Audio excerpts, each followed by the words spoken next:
সেজদায় মাথা রেখে একটি দোয়া 21 বার পড়ুন, আপনার সকল দোয়া আল্লাহ তাআলা কবুল করে নেবেন।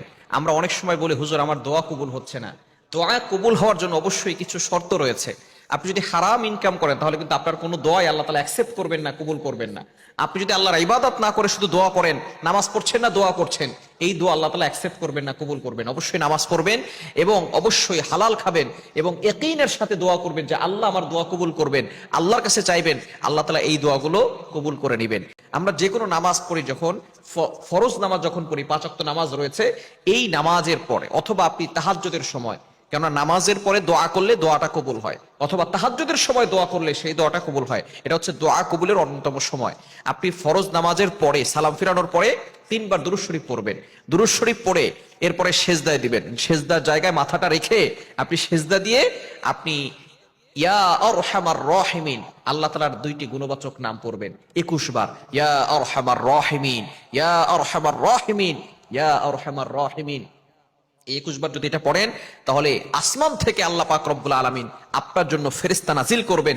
ফেরেশতা অবতরণ হয়ে আপনার জন্য দোয়া করবে।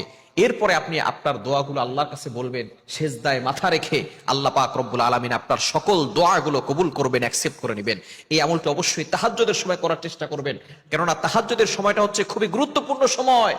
কিন্তু একটা সময় এমন রয়েছে যে সময় আল্লাহ তাআলা বান্দাকে নিজে এসে প্রথম আসমানে এসে বান্দাদেরকে ডাকতে থাকেন আর বলতে থাকেন, আলা আমি মুস্তাগফিরিন ফাস্তাগফিরালা, কে আছো গুনাহ করে ফেলেছো, ইস্তেগফার করো, ক্ষমা প্রার্থনা করো, আমি আল্লাহ তোমাদের গুনাহ খাতাগুলো ক্ষমা করে দিব। কে আছো অভাবে পড়ে গেছো, আমি আল্লাহর কাছে বলো অভাব দূর করে দিব। কে আছো বিপদে পড়ে গেছো, আমি আল্লাহর কাছে বলো বিপদ থেকে উদ্ধার করে দিব। কে আছো সম্পদের প্রয়োজন, আমি আল্লাহর কাছে চাও, আমি আল্লাহ তাআলা সম্পদের ব্যবস্থা করে দিব। আল্লাহ তাআলা নিজে এসে বান্দাদেরকে প্রথম আসমানে ডাকতে থাকেন। সুতরাং ওই সময় নামাজ পড়া, আল্লাহর ইবাদত করা খুবই সওয়াবের কাজ এবং আল্লাহ তাআলার নৈকট্য অর্জন হয়।